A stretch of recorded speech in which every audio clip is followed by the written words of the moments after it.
Hey there, it's Derek here from Pacific Coast Auto in Japan. We're looking here at a Mazda RX-7.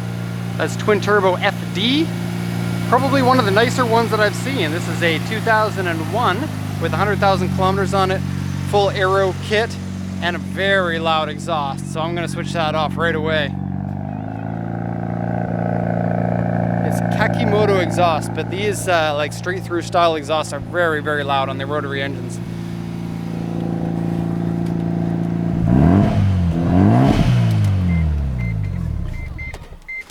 Okay, wow. And we might have a cameo from the police later in the video, as the neighbors sometimes call us out when our cars are too loud. And I'm sorry, our neighbors, I really don't want to have to do this in a residential area, but hope to be moving soon. Anyways, it is awesome. Front to back, probably the best RX-7 that we've seen. Okay, so the auction inspection said that the wrote the compression numbers on here. Now, I did have a question about that, and I will mention it later, but it looks like the engine is pretty high compression. Usually with a rotary, you can hear the amount of kind of burbles as a kind of an explanation of how good the compression is in the engine. Looking at aftermarket parts, you can't really see the turbos, so you can't tell if they're aftermarket. It definitely hasn't been changed over to like a big single or something. We have an aftermarket air intake there. Aftermarket headlights, okay. Headlight cover here. Now the intake here is meant to line up to the air intake, which is right here usually, but the air intake has been moved over to the center here to be like front bumper intake into here, into there. So yeah. Over here, oil catch tank. What's this aluminum bracket here? Is that just for the oil catch tank? Yes, it is. Okay. Performance-wise, these are 280 horsepower. People do tune them to higher. But the RX-7 I feel is so nice at 280 horsepower. It's just so nice. The chassis is so good feeling. Oh, and the hood's really cool too. Here's a little fun thing. Take a look. So we got these drop vents in it, which is very good because overheating RX-7s kind of sucks. It has an extra vent here, which you'll see when I put the hood down. And I was wondering where that vent went, because obviously it's not a top mount intercooler inside, but if you follow it, that goes into here, and then that feeds into here.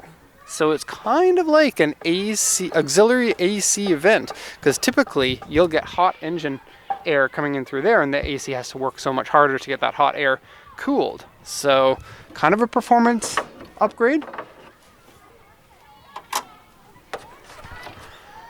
Close the hood, a very lightweight hood, and oh my gosh, it looks good. Now, I'm not a big fan of that spoiler, but that's the only bad part. Front bumper, side skirts, wheels, suspension height, color, everything's so good. And the condition's really good too. In fact, I had it running earlier and we had like 6 little kids from the park here coming to take a look at it because, wow, look at that exotic car. Kind of funny. I'll go ahead and translate this real quick. It's 2001, which I believe is that the final year of these, or did they make them in 2002? I think that's the final year of the RX-7. They get more expensive as they get newer because they got minor upgrades as they went until the final year. Type R, Bathurst R. Now, Bathurst R is in reference to the Australian racetrack, in which I guess it's a commemoration for it, because maybe they kicked butt while they were at that race. I believe that's the same race that Skyline Godzilla got its name from as well. Maybe. Look it up. Be smarter than me. This is an auction grade 3.5 with an interior C. I think they're being a little bit hard on it because it's quite nice. So the sales points here says purchase from user, Kakimoto exhaust. I can't read that. Stat adjustable suspension, hood, front bumper, and front wing. Okay, Advan 18-inch wheels. Oh man, they're gorgeous. They're the perfect size, the perfect offset. Good gold color with the white, looks great. What else we got on here? I'm like a kid in a candy store here. Recaro seat. This is a problem for me. It's a semi-bucket seat, and for a street car, I would never do that. You can see when we get into it. Rear wing and sides are veil side. Actually, rear spats too. They didn't mention it. But side skirts. I'm not big into veil side, but I do like these side skirts a lot. These back spats look awesome. The rear wing, I'd go for a GT wing or wingless or a smaller wing than this. Everyone's going to have their own opinion on it. I feel like that's maybe a little bit too much 90s. And if you look at the front bumper, this is kind of like a 2000s, 2010s style front bumper, more so than like the 90s look of the rear wing. So to me, it just doesn't quite line up that well. Okay, what else we got here? Compression. Front rotor is 8.4, rear rotor is 7.9. Now here's what I had to say about this. Stock, these are 8.5. This is the compression. But each rotor, because it's a triangle, has 3 places where you measure the compression between your apex seals. And so it should be like front rotor 8.4, 8.2, 8.3, something like that. I'm not sure why the seller only put one number, so maybe that's the highest number of them. But it's really important to know the difference between your highest and your lowest, because you don't want that to be more than like, I don't know, 0.5 bar or something. And so kind of weird that they didn't write it in there. Like having looked at the car, I think the compression's fine on this. Okay, notes. This one says extra gauge inside the car. It's a oil pressure gauge. Kind of weird not to have a turbo gauge if you're only going to go with one, but there is that. Carbon canards, carbon interior pieces, discharge headlights, Clarion SD Navi with TV tuner, toll collection box, see in person for details.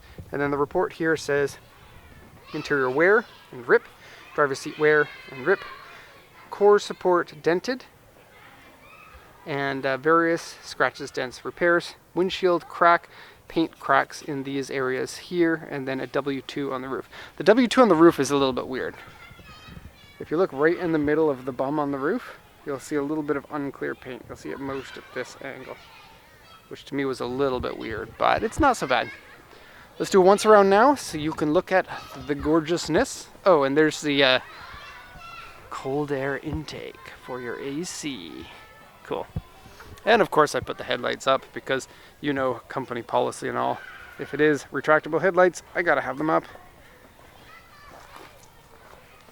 Okay, clutch is not good. Probably needs to be replaced in Japan, which is something we can do. We don't do it that often, but sometimes we have to if the clutch is a little bit slipping. This one's not slipping, but the engagement point is up too high, so that leads me to believe that either you're having issues with the clutch cylinder and you've gotten some air into the line, or the clutch disc has worn itself out. And it's just because the meat of the clutch disc is gone, the engagement point area has changed. Okay. It's weird, the kids are so noisy today. Aftermarket door mirrors, and they're some of the coolest shape for aftermarket door mirrors I've seen. It's very more modern car style than the ones that come stock on it, and yet retaining a big enough and easy enough to see mirror on there. A lot of the aftermarket ones end up going too small, and it's annoying. Especially because like the curvature of the mirror isn't good, and that it ends up having not enough visibility. And that's something I can't stand.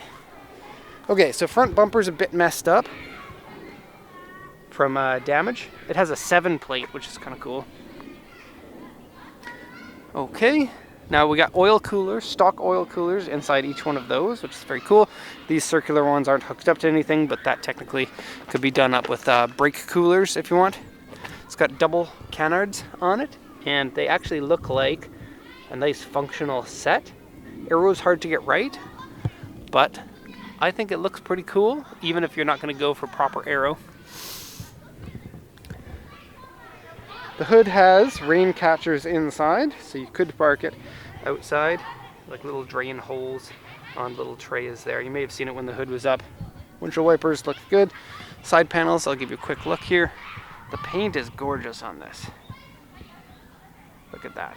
There's no dents, no scratches, nice and bright, well polished, everything. So good. And you can see that mirror again, because I love it. Okay, people will know it's Veilside. They'll think the front bumper is Veilside too. That's the Veilside logo down there. But it is not. Then you got the same thing down here. This one's chipped a little bit because it looks like an easy thing to get hit. And what looks like a functional rear diffuser here. Okay. Rear wing has a crack here, so sorry, you're just gonna have to get rid of it. Put this onto like a Camry. That would be super funny. Tires. This is a little bit odd. We have Ventus from Hankook and R1Rs by Proxies. Both are a soft tire that you'll wear through fairly quickly, but they're 2019. Tire size on the rear 245, 40 ZR18. And on the front is a little bit narrower at, what was it, 225? Let me see. 225 40 ZR18. Okay. I didn't really go a close-up of this, but here's the flex cracks there and here, and then got some minor ones here. Okay, and over here. Now this is what I was mentioning, is the paint cracks on the auction sheet. Okay, to the interior. I think the first ones of these had 240 horsepower and the final generation were 280. But I believe it's probably one of those actually higher than 280, like many of the cars of this era. So this is a fake carbon fiber trim on the interior. These interior pieces, the original ones, don't hold up very well. And they squeak a lot. These ones maybe a little bit better. Lots of wear on the steering wheel. Probably a good time to replace that. It's an original Mazda one made by Nardi. This is a nice high-end full bucket seat, but it has a rip here. Super Stark from Recaro. Super Stark. It's Tony Stark's seat. Modeled to the perfect shape of Tony Stark's butt, while he is not in the seat. That's why it's not Iron Man's seat. Okay. This is a set, comes with the dashboard, console, this piece over here, and the door card pieces. It also has these that used to be stuck on here but have since fallen down. This is a control for the gauge. This is a boost controller. Boost controller. So it controls your boost. They're all dangling at the moment. Okay. Beige face gauges. All right. A Power FC Commander with the this one here has the red screen with the smaller pixels. It's very nice. That one there is your gauge up top. Let me just turn that on. Turn all of them on. Not the car though. There, that's what I'm talking about. And this one, and it's beeping right now saying your oil pressure is too low, but the car's not started, so you'll have no oil pressure on a car that's not started. That siren is going to drive me nuts. Okay, shift knob is peeling, you can see here. This is aftermarket and is in fairly good condition. Doesn't smell bad inside the car. Passenger seat is in good condition. No peeling of the top of the rear seat here, which is very nice to see. And can you see that blue bar? It has a really nice multi-piece strut tower bar and a drive recorder up there. Can you see? Drive recorder is cool because usually you can like pull videos out of it of the car driving in Japan. And you can kind of see the previous owner and where they drove. It can be a little bit of a fun bonus. Into the trunk, very clean, very nice, and there's that multi-piece aluminum strut tower bar that also ties it down to the base of the struts. Very cool. Okay, so FD, a car that is never going to go out of style, and we're never going to see cars as cool as this from Mazda again, which is a little bit sad. I don't want to jinx them though. It'd be really cool to get another rotary engine, but that'd be a tough one nowadays. I'm actually going to pull out side view here because there's somebody walking. I don't want to get them on the video. So side view here of the car, down at the rocks as people are passing by, and up. Oh. There we go. Oh. Okay, well, that's the end of the video. Hope you enjoyed it. I enjoyed it. That's all for now. Thank you so much, and have a nice day.